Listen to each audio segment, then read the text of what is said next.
Bonjour à tous, je suis très heureux de vous retrouver. School TV Le Mag, 30 minutes consacrées à l'éducation de vos enfants. À chaque fois, vous le savez, une thématique forte, une initiative sur le plan local, national, avec Alix Nguyen. Alix. Salut. On a peur ou pas? Tu as eu peur à l'école ou pas? Peur de l'école même. Je pense que comme tout le monde, j'ai pu avoir la boule au ventre, mais je dirais pas que j'ai été phobique, non. Non, pas de phobie, donc ça va être le thème, vous l'aurez compris, de cette nouvelle émission. Cette question, que faire quand l'angoisse des élèves est bien trop forte à l'école? L'éducation nationale comme désemparée parfois face au phénomène de phobie scolaire. De quoi parle-t-on? Comment se déclenche cette anxiété? Combien d'enfants par classe touchés? Et surtout, est-ce qu'on arrive à dessiner des profils, éléments de réponse avec notre invité? Dans un instant, comment retrouver le chemin de l'école? Le plaisir d'apprendre surtout, retrouver la confiance en soi, l'estime de soi aussi. Quel accompagnement, quelle solution pour tous ces jeunes qui semblent encore confinés? Parfois, dans leur tête, certains parents optent pour l'option école à la maison. Et oui, il y aura une loupe. Oui, et on fait un focus sur une approche alternative pour accompagner les enfants phobiques. C'est la médiation animale. Et ce sera dans une quinzaine de minutes au cœur de l'expression orale que voici.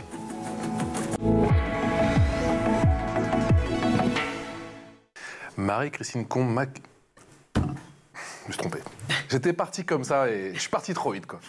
Marie-Christine Combe-Miakinen, comment allez-vous? Je vais bien, merci. Merci d'avoir accepté notre invitation. Vous êtes la coprésidente de l'association Phobie scolaire, APS. APS, oui, pour les intimes. Voilà. Association qui est née quand? En 2008. Avec quelle ambition, quelle volonté? Alors en 2008, c'était quelques parents, 2008, hein. une dizaine de parents concernés directement pour leurs enfants qui ont voulu s'entraider en fait. Ouais. Et donc on a gardé cet ADN, on n'est que des parents concernés ou ayant été concernés par la phobie scolaire et on est un peu des pères aidants pour les nouveaux parents qui découvrent un peu le trouble anxieux scolaire. On est en 2025, pas une semaine sans qu'on évoque justement cette phobie scolaire. On en a beaucoup parlé effectivement pendant le Covid, le confinement. L'un de vos ouvrages, École quand la phobie prend le dessus aux éditions Josette de Lyon, ouvrage qui date de 2016. Et là, vous me dites que votre association est née en 2008. Oui. C'est-à-dire que vous avez identifié depuis un moment déjà effectivement ce phénomène. Alors ce phénomène est ancien. Il y a une psychologue qui a fait une thèse sur la phobie scolaire qui travaille à Bordeaux. C'est lié depuis que l'école est devenue obligatoire. Donc au début du XXe siècle, on ne mettait pas le nom, mais le phénomène existait déjà. Il s'est généralisé avec l'école obligatoire à tous les enfants, puisque statistiquement, il y a plus d'enfants, donc plus de risques d'avoir de troubles anxieux. Et ces troubles anxieux, justement, comment ça se manifeste, justement, cette phobie scolaire? J'imagine qu'il y a plein de cas, mais je ne sais pas s'il y a des symptômes, qu'on peut résumer. C'est complexe, il y a plein de manifestations possibles. Ça peut arriver du jour au lendemain, très brutalement, sans que les adultes, parents, enseignants aient vu quelque chose, ou ça peut être progressif, avec quelques absences perlées, quelques difficultés. Et puis avec quelle phrase, genre, bon, je ne veux pas aller à l'école? La phrase que tous nos enfants disent depuis qu'ils ont 3, 4, 5 ans. Souvent, les enfants, au début, ne savent pas dire, ou les jeunes, ce qui leur arrive, mais ils ont des manifestations d'angoisse. Ils peuvent avoir une crise de panique, hyperventilation quand ils arrivent devant l'école.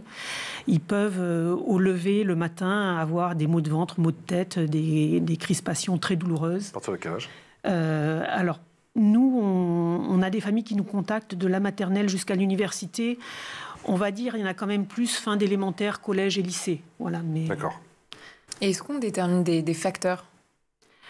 Alors, c'est plurifactoriel. On pourrait même parler de plusieurs phobies scolaires, parce qu'il y a des profils différents. Dans les choses qu'on voit fréquemment, qui sont des fois des déclencheurs et pas des causes, c'est le harcèlement, presque une fois sur deux. Des choses qu'on voit assez souvent, je dirais environ 30%, c'est des profils d'enfants intelligents ou qui soient au potentiel ou intelligents, peu importe leur QI, mais qui vont compenser des troubles neurodéveloppementaux, donc des dyslexies, des dyscalculies, des troubles du déficit de l'attention, des troubles du spectre autistique. Et ils vont compenser, mais au détriment de leur énergie vitale et de leur santé mentale, et à un moment donné, ça va craquer, une sorte de burn-out, on pourrait prendre comme image. Marie-Christine, que disent les chiffres? Est-ce qu'on sait s'ils sont sous-estimés ou pas? J'imagine que ça va quand même être dur à identifier. C'est difficile à définir. Voilà. C'est difficile à définir. Donc on n'a qu'un ordre de grandeur. On a un chercheur très connu aux États-Unis qui a travaillé dessus depuis des dizaines d'années. Il estime que 25% d'enfants vont connaître des troubles anxieux et que 2 à 5% vont avoir des troubles anxieux graves dans le langage courant on appelle phobie scolaire, c'est qu'ils arrivent quasiment plus à aller à l'école que quelques heures ou pas du tout. Donc 2 à 5%, c'est quelques centaines de milliers d'enfants et de jeunes en France. J'ai déjà du coup plusieurs enfants par classe. On va écouter plusieurs témoignages au cours de cette émission. On va commencer avec le témoignage de Capucine qui est, elle, complexée de ne pas avoir obtenu son bac. Écoutez. Ouais, ce qui m'a marqué aussi beaucoup, c'est à quel point c'est difficile pour quelqu'un qui rentre pas dans le moule que la société a construit, à quel point c'est difficile de s'en sortir et de faire autre chose, parce qu'en fait, il faut le bac pour tout. Il faut le bac pour tout, mais tout le monde ne peut pas avoir le bac, pas seulement parce qu'on n'est pas assez intelligent, parce que c'est pas une question d'intelligence. Mais non, c'est pas accessible à tout le monde, le bac, pour plein de raisons différentes. Et eux, ils nous imposent d'avoir le bac pour poursuivre et pour vivre et pour avoir la vie qu'on veut, parce que les chemins sont vachement restreints quand on n'a pas ce fichu truc. Et même l'école, en fait, on a presque un style d'école. Enfin, parce que après il y a des endroits comme le CNPA, mais pour les gens, en fait oui, toutes les écoles sont pareilles, on apprend toujours la même chose et on n'a pas, même si après il y a des options, tout ça, on n'a pas la possibilité de se créer un parcours vraiment, en fait. Voilà, Capucine qui a coécrit un livre avec son papa qu'on écoutera dans un instant. J'ai écouté Capucine et j'ai écouté aussi vos propos, Marie-Christine, et je me pose cette question du coup, la phobie scolaire, ça touche aussi bien les bons que les mauvais élèves ? Le constat qu'on fait, en tout cas les parents qui nous contactent, et on a plus de 15 000 parents sur notre groupe Facebook privé actuellement, c'est quasiment tout le temps des bons élèves, voire des très bons élèves. Alors, on ne l'explique pas, on le constate, mais c'est très souvent le cas. Parce que c'est vrai que quand on ne connaît pas le sujet, on pourrait se dire, voilà, il ne comprend pas bien, et une ou deux leçons qu'il n'a pas ciblées. On a fait il n'y a pas longtemps encore une émission sur les mathématiques, avec ce blocage qui peut y avoir parfait, ou la poésie. On embrasse bien sûr les profs de français qui nous font réciter. Et c'est vrai qu'il peut y avoir ces blocages, et tu te dis, peut-être que ça peut être l'épiphénomène qui fait qu'ensuite, après, tu n'as pas envie d'aller à l'école. Mais vous me dites... Pas souvent. On a plus souvent le cas avec justement des HPI, des HPE. Et du coup, ça nous dessert, nous les familles, parce que les enseignants disent, mais il n'y a pas de problème à l'école, il a des bonnes notes. Or, c'est pas parce qu'il à la maison, par contre, n'a pas des troubles anxieux qui sont des fois, il met un masque à l'école et ça se voit pas. C'est ce qui est difficile. Mais il y a des véritables troubles anxieux. Mais donc c'est la dimension, c'est pas tellement les professeurs qui peuvent être source d'angoisse, c'était plus le côté collectif, les autres élèves. Je vous disais que c'était multifactoriel. Il peut y avoir assez souvent une anxiété de performance. Donc la pression scolaire est un des facteurs qui joue assez souvent. Il peut y avoir certains enseignants un peu sévères, voire, on va dire méchants, entre guillemets, qui peuvent avoir marqué dans les petites classes. Une phrase suffit ? Une seule phrase suffit ? Une mauvaise phrase d'un professeur ? Et sur un enfant qui a déjà été traumatisé, par exemple, qui a connu du harcèlement quelques années avant, il y a des petites étincelles comme ça qui peuvent réveiller pour des raisons. Un enfant qui peut aussi avoir des troubles dits dyslexie et donc qui fait beaucoup d'efforts pour des résultats qui sont peu visibles. Et une phrase de maladresse peut aussi redéclencher.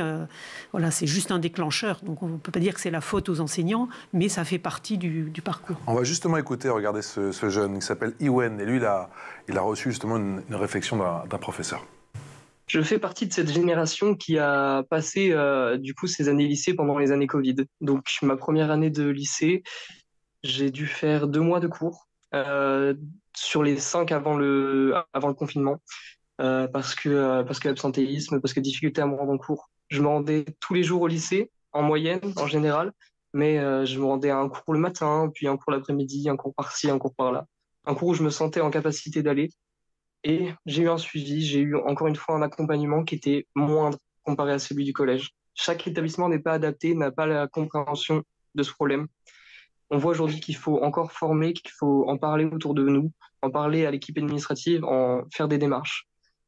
Et j'ai eu des cours aménagés, mais j'ai eu peu de compréhension. J'ai, dès la seconde, eu un entretien avec ma directrice qui m'a regardé dans les yeux et qui m'a sorti que oui, c'est un fait. Il y a des élèves en Afrique, des enfants en Afrique qui n'ont pas l'occasion d'aller à l'école, donc je devais le voir comme une chance. Mais certes, c'est une chance d'aller à l'école, mais pas pour tout le monde.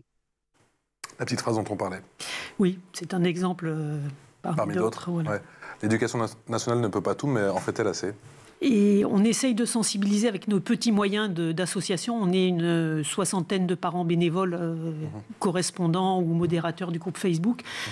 De temps en temps, on est appelé par moi, il y a 10 jours, des infirmières scolaires qui avaient une réunion d'études m'ont demandé de leur présenter une sensibilisation à la phobie scolaire. Donc, on commence à sentir des frémissements dans la sensibilisation, mais c'est encore Et pas c'est toujours encore souvent perçu comme un caprice ou une simulation?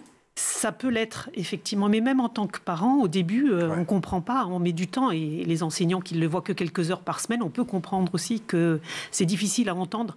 Mais c'est souvent une réelle souffrance. Oui. Et justement, est-ce qu'il y a une bonne attitude à adopter de la part du parent? Est-ce qu'il faut retirer temporairement l'enfant ou au contraire insister pour qu'il y retourne?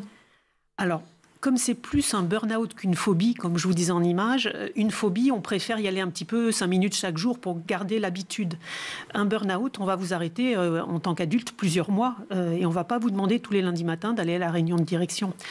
Donc, nous, l'expérience parent, mais l'expérience de psychiatre avec qui on travaille aussi, de psychologue, c'est il faut faire baisser la pression. C'est le maître mot. Et baisser la pression, c'est l'arrêter quelques semaines et voir ce qui se passe. Est-ce que l'angoisse diminue? Est-ce qu'il accède encore aux apprentissages à la maison ou pas? Parce que ce n'est pas les mêmes aménagements qu'on va mettre en place ou proposer, suivant qu'il arrive encore à se concentrer. Et il n'y a pas un risque qu'il n'y retourne jamais? Alors, c'est la fausse idée, en fait, qu'ont un certain nombre de personnes qui ne connaissent pas la phobie scolaire. Le risque, au contraire, si on le force à y aller, c'est qu'il craque plus et que ça dure plus longtemps ensuite.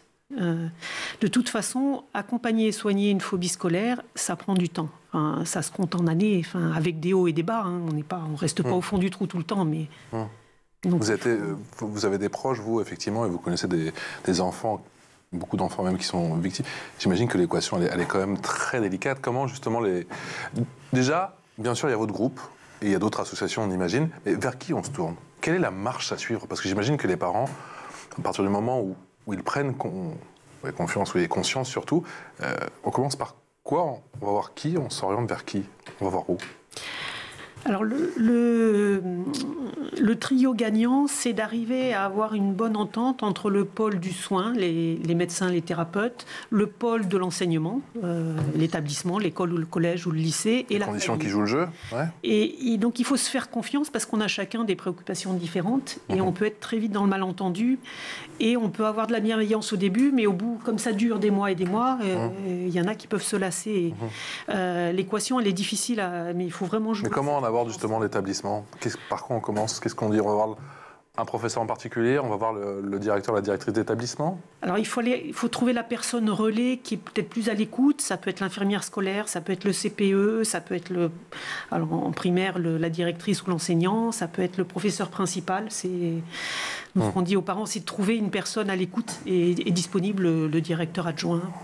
On a écouté Capucine tout à l'heure, on va écouter son papa. Quand les gens nous lisent, les gens de notre famille par exemple, le retour qu'ils nous en font, c'est ils sont effarés du sentiment d'impuissance dont j'ai témoigné en tant que père, sans avoir l'impression de témoigner d'une totale impuissance non plus, mais eux, c'est ça qu'ils lisent en fait. Donc ce qu'on renvoie, c'est l'idée d'une certaine forme d'impuissance, comme si la phobie scolaire, c'était une forme de rouleau compresseur, que ça avait tout emporté avec soi, qu'on était rentré dans une forme de tunnel, aussi bien Capucine que nous par ailleurs, que voilà, on a été porté par...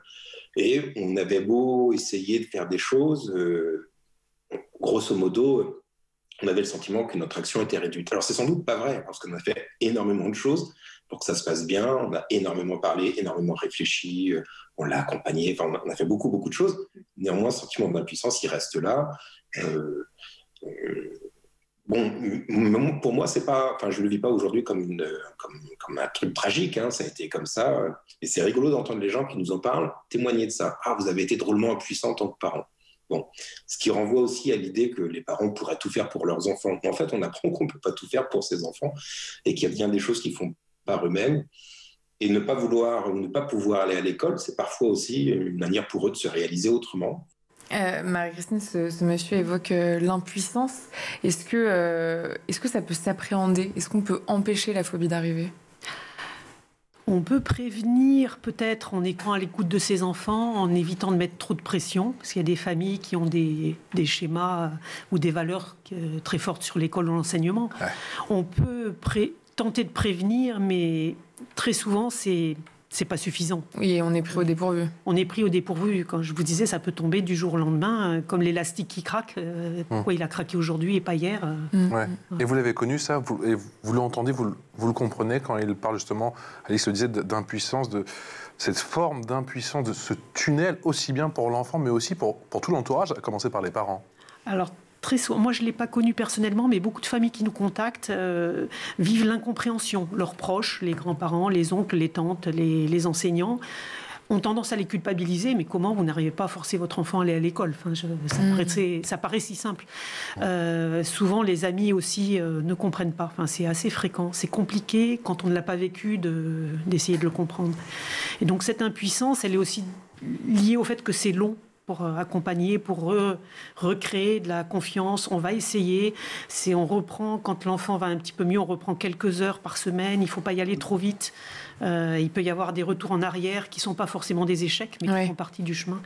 Et ça, c'est vivre au jour le jour avec la pression de l'administration qui, 4 demi-journées d'absence par mois non justifiées, vous avez un risque de signalement. Et même quand elles sont justifiées, la machine administrative et éducation nationale, souvent, s'emballe et rajoute de l'anxiété, là où, au contraire, il faudrait lutter ensemble pour faire baisser la pression sur les enseignants, sur la famille, sur l'enfant. Vous restez avec nous, Marie-Christine, c'est l'heure de la loupe. Et la loupe, c'est avec Alix. Et contre la phobie scolaire, certains misent, Alix, sur les animaux. Et oui, on voit apparaître d'autres façons d'aider, parfois plus douces, parfois inattendues. Il y a par exemple l'art-thérapie ou la musicothérapie. Eh bien, une autre approche se fait remarquer, c'est la médiation animale. Le principe est tout simplement de faire appel à des animaux, souvent des chiens, mais aussi des lapins, des chevaux ou des cochons d'Inde, pour créer un climat de confiance, désamorcer les tensions et permettre aux enfants de se reconnecter à leurs émotions. Pas besoin de parler, de performer ni de répondre à des attentes scolaires. Le lien se crée autrement, dans la douceur, dans la présence. Certaines structures, comme l'association Anime en Vie en Vendée, proposent cette approche. Anime en Vie a été fondée il y a plus de 10 ans. Elle intervient dans des établissements spécialisés où accueille les enfants et adolescents dans un cadre extérieur pensé pour le soin et le répit. Ça peut être un atelier avec des animaux ou même des séjours plus longs dans un centre aménagé avec des tipis ou des espaces naturels. Ce n'est pas une thérapie au sens médical, bien sûr, mais un accompagnement complémentaire qui s'adapte aux besoins de chaque jeune. L'idée est de fixer des objectifs en amont, mieux gérer ses émotions, reprendre confiance ou oser s'exprimer aussi. Avec l'animal comme médiateur, les jeunes sont souvent plus à l'aise, plus attentifs, parfois même plus autonomes. Ce qui est intéressant dans cette méthode, c'est aussi le changement de posture. L'élève ne se sent plus en position de faiblesse. Il devient acteur de la séance. L'initiative, on l'a dit, ne remplace ni l'école ni les professionnels de santé mentale, mais elle peut être un vrai point d'appui pour les enfants qui ne trouvent pas leur place dans le cadre traditionnel. Marie-Christine, c'est un outil que vous pensez être efficace ou c'est cosmétique pour vous ? Je vais vous dire ni l'un ni l'autre. Nous, on a tendance à parler de boîte à outils dans l'association. Comme chaque cas est complexe et différent, il n'y a pas de solution unique. Une solution, à un moment donné, peut ne pas marcher et marcher 1-2 ans plus tard avec l'enfant. Ça fait partie des choses qui, lorsque notamment le jeune à l'adolescence, à la préadolescence, n'arrive plus à accéder à la parole ou aux soins en psychothérapie. Ça, c'est dans les cas extrêmes, du coup, c'est ça ? Ça arrive assez souvent, passé 12, 13, 14 ans. C'est des âges difficiles. On reste enfermé dans sa chambre et on ne parle plus ? On peut rester enfermé dans sa chambre ou même si on n'est pas enfermé, la seule chose que l'enfant, le jeune dit, c'est « je ne sais pas ». Enfin, les parents connaissent ce refrain-là. Ouais, et je sais pas ce que j'ai, quoi. La médiation animale peut être une thérapie qui aide à se détendre par le corps, par autre chose, comme vous l'avez expliqué. C'est pas un remède miracle, mais c'est dans l'accompagnement un élément comme un autre qui peut être un point d'appui. La sensibilité de chaque enfant aussi, j'imagine. Vous avez quoi d'autre dans votre boîte à outils, Marie-Christine ? Alors, il y a effectivement qu'il y a beaucoup de choses, mais... des thérapies. De temps en temps, il y a les médicaments quand le trouble anxieux est trop fort et que les jeunes sont en dépression. D'accord. Il y a le fait de faire cesser la pression scolaire en diminuant les cours, voire en les supprimant pendant quelques temps. Dans des cas extrêmes, il peut y avoir des soins-études. Donc, on met l'accent sur le soin à l'hôpital avec quelques cours. Il peut y avoir des aménagements scolaires. De temps en temps, l'instruction en famille, c'est pas l'idéal pour nous. Certains parents optent pour effectivement finalement l'école à la maison. Hein. Quand l'enfant va trop mal, quand il se met en danger, quand il y a des scarifications ou des idées noires, tentatives de suicide, de temps en temps, il y a un moment où il faut passer par là avant de renouer avec autre chose. Voilà, donc c'est dans la boîte à outils, ça lié ni plus ni moins qu'autre chose. Voilà. Comment se passent vos interventions à l'école? Vous êtes de plus en plus sollicité. Vous avez différents angles d'approche ou comment on aborde ce sujet? Alors, on est d'abord une association de parents bénévoles et les bénévoles comme moi ont connu la phobie scolaire de leur enfant et donc aident des parents qui découvrent ça plus tard. Donc on a la connaissance terrain des familles et donc essentiellement on essaye d'aider les familles. Et quand on a un peu de temps, sur notre temps, on peut répondre à des demandes de sensibilisation pour l'école très ponctuellement. Et il y a 2 ans, on a travaillé avec une plateforme qui s'appelle Être Prof pour créer des petites ressources vidéo en formation continue pour les enseignants, pour leur faire passer un petit peu nos messages, ce qu'on voit sur le terrain, dans des vignettes en moins de 3/4 d'heure. Ils peuvent être sensibilisés à ce que c'est que la phobie scolaire. Donc c'est pour les profs? Pour les enseignants. C'est pour les enseignants. Et les directeurs et les CPE. D'accord, c'est pas pour les élèves?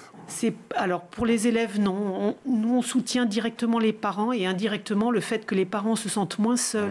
Parce que les parents deviennent anxieux aussi. Il y a une contagion de l'anxiété. On l'a vu. Hein, et donc, le lâcher prise, entre guillemets, pour commencer à aller mieux et que ça va aider notre enfant, c'est un petit peu là-dessus qu'on est ensemble. On a un groupe Facebook où il y a plus de 15 000 familles. On crée des groupes de parole localement ou en visio lorsqu'on n'a pas de correspondant localement. Et donc tout ça fait qu'on s'entraide. Les correspondants prennent au téléphone des parents tous les jours. Dans notre rapport d'activité, on s'est aperçu depuis 2 ou 3 ans qu'on avait presque l'équivalent de 2 temps pleins de psychologues qui répondent au téléphone toute l'année. Rien qu'avec nos 60 bénévoles par an. Et quand on a un parent au téléphone, c'est en général 1 heure. Enfin, ça dure pour les aider un petit peu là où ils en sont, à entendre des messages, à commencer à mettre en place des choses et à nous rejoindre ensuite pour se sentir moins seuls. Comment vous avez lâché prise, vous? Ça a pris du temps. Il y a des choses qui ont été évidentes pour moi, des choses moins. Mon dernier enfant n'a pas passé son baccalauréat alors qu'il était brillant. Il m'a fallu 1 ou 2 ans complètement pour, quand d'autres parents parlaient du baccalauréat, pour avoir un petit pincement de cœur, même si dans ma tête je me disais mais c'est pas grave, c'est sa santé avant tout. Donc on a toujours un chemin à faire en tant que parents pour accepter des voies un petit peu les chemins de campagne et pas l'autoroute, mais ils trouveront leur voie avec des chemins de campagne. Mais on a moins de guides et on a moins de visibilité qu'un enfant qui va bien et qui suit le cursus normal. Et sur le plan de la vie sociale, est-ce qu'un enfant phobique se coupe nécessairement de ses amis? Il y a de tout. Il y en a pour qui il n'y a pas de phobie sociale et il continue ses activités extrascolaires, ses amis. Il y en a qui ont de la phobie sociale dès le début. Par exemple, ceux qui ont un trouble du spectre de l'autisme avec des difficultés dans les relations sociales, ça peut arriver plus rapidement. Et il y en a pour qui il n'y a pas au début de phobie sociale, mais au fur et à mesure que l'anxiété s'enquiste et devient de la dépression, il peut y avoir de la phobie sociale qui se met en place. Et est-ce qu'il faut les encourager à garder ce lien, garder des amis? Il faut les encourager à garder ce qui leur fait du bien. Soit des amis, soit une activité, soit l'animal, soit une passion. Enfin, il faut penser large, un peu hors du cadre, comme on dirait dans les cours de management. Enfin, c'est la moindre petite chose qui peut les revaloriser, leur faire du bien, comme un adulte qui sera en dépression, en fait, qui a du mal à trouver des intérêts. Et dès qu'il y a quelque chose, une petite flamme, il ne faut pas se dire, mince, c'est pas du scolaire, donc c'est pas bon. Non, au contraire, le message pour les parents, c'est d'encourager le moindre chose qui aide un petit peu à s'en sortir. Pour vous, on paie encore aujourd'hui en 2025 les effets du confinement? Alors, semble-t-il, ce que nous disent... moi, je suis intervenue auprès d'une vingtaine d'infirmières scolaires là, il y a 2 semaines. Sur le terrain, elles ont l'impression que les enfants qui ont connu l'école à la maison, pour certains, ont du mal à revenir dans le social. Nous, en tant que parents... On ne le voit pas directement, on le voit indirectement, on a de plus en plus de familles qui nous contactent. Mais est-ce que c'est dû au Covid? Est-ce que c'est dû au fait qu'on parle plus de phobie scolaire et que nous, notre association, qui est la seule existante en France sur le sujet, avec une toute petite association en Normandie, on est de plus en plus... Alors, j'ai d'autres associations, mais c'est faux en fait, vous êtes 2. Sur la phobie scolaire? Sur la phobie scolaire. Il y en a une en Normandie et il y en a une en Belgique francophone, à notre connaissance, qui D'accord. sont plus petites en nombre, enfin qui ont quelques... D'où vos liens, parce qu'on en parlait juste avant que l'émission commence, avec la Belgique, effectivement, parce qu'il y a des spécialistes là-bas, et aussi avec les États-Unis, j'imagine, dans une moindre mesure. Alors, on fait partie aussi d'un réseau de chercheurs et de praticiens sur la phobie scolaire, le refus scolaire anxieux, qui est quand même le terme officiel un peu plus parlant. Et il y a de temps en temps des conférences internationales, et ça existe dans tous les pays, malheureusement. Mais voilà. Pourquoi certains spécialistes parlent d'épidémie de phobie scolaire ? Alors, des pédopsychiatres avec qui on travaille nous en parlaient déjà en 2018-2019, c'est qu'ils voyaient le nombre de consultations dans leur cabinet pour raison de phobie scolaire augmenter. Ils voyaient de plus en plus d'enfants ou de jeunes venir pour des troubles anxieux scolaires. Mais encore une fois, ils arrivent à l'expliquer, parce qu'encore une fois, on est avant la période Covid, on est avant toutes les phases de confinement. Donc, est-ce qu'ils avaient une ébauche d'explication ou... Il y a des hypothèses, mais aucune n'est complète. Vérifier, La pression scolaire, avec le contrôle continu, par exemple, pour les examens, fait qu'au lieu d'être plus détendu en se disant si je rate un examen, une note, j'ai la note suivante, les élèves ont tendance à se mettre la pression pendant 2 ans pour le bac. Et donc ça c'est pas la cause première, mais c'est un élément aggravant. L'anxiété, je dirais, sociétale joue aussi, l'anxiété des parents. Après, il y a aussi le fait qu'on comprend mieux ce qui se passe. Dans les années 80, le trouble du spectre de l'autisme était carrément connu que de quelques peu nombreux spécialistes. Et donc, on ne comprenait pas, l'enfant n'allait pas bien, on mettait un autre nom que phobie scolaire ou que trouble anxieux. Donc, il y a ce phénomène-là aussi, comme on connaît plus, on en compte plus. Donc, oui, ce n'est pas forcément un phénomène qui va crescendo, c'est peut-être plus... Vraisemblablement, ça augmente quand même, mais il n'y a pas que l'augmentation, il y a aussi le fait qu'on le détecte plus et on l'accompagne plus. On le détecte plus, on l'accompagne mieux. On n'a peut-être pas beaucoup parlé des écrans et des réseaux sociaux. Est-ce qu'on sait si, du coup, ça a joué ou est-ce que ça joue parfois, effectivement, concernant la phobie scolaire? On le rappelle, la phobie scolaire, c'est pas forcément dû à ce qui se passe à l'école. C'est ça qui est complètement fou, d'ailleurs. Alors, c'est les réseaux sociaux, lorsqu'il y a du harcèlement, effectivement, le harcèlement, il y a 10, 15, 20 ans, il n'y avait pas les réseaux sociaux, donc l'enfant pouvait souffler à la maison. Là, avec les réseaux sociaux, 24 heures sur 24, potentiellement, il peut être harcelé. Donc ça peut jouer dans les cas de harcèlement. Après, les jeunes qui ne vont pas bien, surtout à l'adolescence, ont tendance à se réfugier dans les écrans pour garder quelques contacts sociaux. Donc, c'est ambivalent. À part les plus âgés, on voit peu d'addictions complètes aux écrans. C'est des fois presque leur antidépresseur. Oui, c'est un refuge. Un refuge. Et quand ils vont mieux, ils y vont moins souvent. Alors, je simplifie un peu le discours, mais c'est ambivalent et donc c'est pas simple d'accuser. On va pas accuser. Ça peut être un symptôme de ils vont pas bien, ils vont plus souvent sur les écrans.